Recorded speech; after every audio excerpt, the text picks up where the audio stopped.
Hello বন্ধুরা, Susmita style কিচেনে তোমাদের সবাইকে জানাই ওয়েলকাম। আজকে নিয়ে চলে এসেছি একটা ডিমের ঝোলের অন্যরকম একটা রেসিপি। চলো ঝটপট রেসিপিটা দেখে নাও। প্রথমেই কিন্তু আমি ডিমগুলো সিদ্ধ বসিয়ে দিয়েছি আর একটা মিক্সির বাটি নিয়ে নিয়েছি। আমি এখানে কিছু মশলা করে নেব। তার জন্য লাগছে আদা, জিরে, শুকনো লঙ্কা আর সাদা জিরে। এইটাকে আমি পেস্ট করে একটা সাইডে রেখে দেবো। এখানে আমি টমেটো কেটে নিয়েছি, আলু কেটে নিয়েছি, পেঁয়াজ কেটে নিয়েছি আর সেই মশলাটা করে রেখে দিয়েছি। কড়াইতে তেল দিয়ে প্রথমেই আমি এখানে আলুগুলোকে ভালো করে ভেজে নেব। আলুগুলো কিন্তু বাদামি রং হওয়া পর্যন্ত ভাজতে হবে আর লো ফ্লেমে কিন্তু ভাজতে হবে, নালে কিন্তু ভেতরটা কাঁচা থেকে যাবে, উপরটা তাড়াতাড়ি ভাজা হয়ে যাবে। আলুগুলো আমার ভাজা হয়ে গেছে। আমি আলুগুলো এবার তুলে নিয়েছি। সেই তেলের মধ্যে আমি এবার সবকটা ডিম দিয়ে দেবো। ডিমগুলো হালকা লাল লাল করে ভেজে নেব। ডিমগুলো আমি আগে হলুদ মাখিয়ে রাখিনি। এবারে আমি ডিমের মধ্যে একটু হলুদ আর অল্প একটু নুন দেব। তারপরে আর কিছুক্ষণ ডিমগুলোকে ভালো করে লাল লাল করে ভেজে ডিমগুলোকে তুলে নেব। ডিমগুলো কিন্তু বেশি ভাজাভাজি যাবে না, কারণ যদি বেশি ভাজা হয়ে যায় তাহলে কিন্তু ডিমের উপরটা শক্ত হয়ে যায়। তাই ডিমগুলোকে হালকা ভেজে নেওয়াটাই ভালো। আমার কাছে একটুখানি সোয়াবিন ছিল আগের দিনের রাতে, সেই সোয়াবিনটা আমি আর নষ্ট করিনি। সেই সোয়াবিনটা কিন্তু আমি ভেজে ডিমের ঝোলের মধ্যে দেব। তোমরা কিন্তু এই সোয়াবিন দিয়ে ডিমের ঝোল একদিন করে দেখবে আমার এই রেসিপিটা ফলো করে, অবশ্যই ভালো হবে। এখানে সোয়াবিনগুলো ভাজা হয়ে গেছে, সোয়াবিনগুলো তুলে নেব। কড়াইটা ভালো করে গরম করে সেই কড়াইতে খানিকটা তেল দিয়ে দেবো।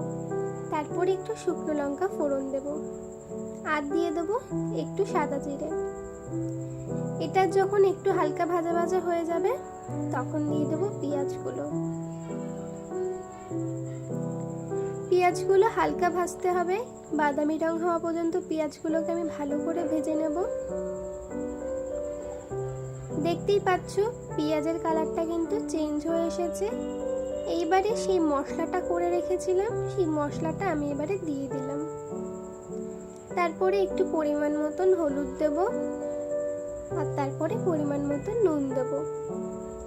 দিয়ে এই মশলাটা কিন্তু ভালো করে কষাতে হবে। যতক্ষণ না পর্যন্ত তেল ছেড়ে আসছে ততক্ষণ কষাতে হবে। তার আগেই আমি এখানে কেটে রাখা টমেটো সেটা দিয়ে দেবো। টমেটোটা তোমরা আগেও দিতে পারো, পেঁয়াজের সঙ্গেও ভাজতে পারো বা কষানোর সময়ও দিতে পারো। তারপরে হালকা একটু কষিয়ে নেওয়ার পরে আমি এখানে আলুগুলোকে দিয়ে দিয়েছি। এই মশলাটা কিন্তু ভালো করে কষাতে হবে। মশলা কষানোর সঙ্গে সঙ্গে আলুও সিদ্ধ হয়ে যাবে, মশলাটাও কষানো হয়ে যাবে। তারপরে আমি এখানে সোয়াবিনগুলো দিয়ে দিলাম। তোমরা কিন্তু আমার এই রেসিপি ফলো করে অবশ্যই বাড়িতে একবার ট্রাই করে দেখো, কোনোদিনও ফেল হবে না। 100% গ্যারান্টি দিয়ে আমি বলতে পারি।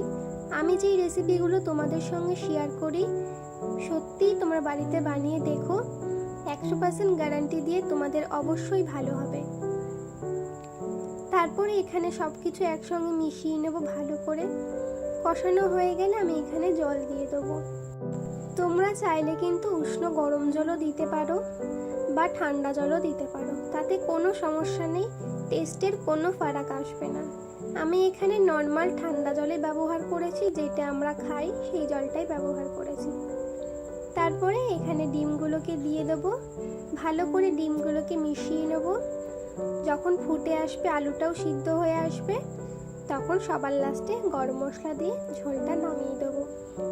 রেসিপিটা তোমাদের কেমন লেগেছে অবশ্যই আমাকে কমেন্ট করে জানিও। আর আমার আরও নতুন নতুন ভিডিও দেখতে আমার চ্যানেলটাকে অবশ্যই সাবস্ক্রাইব করো।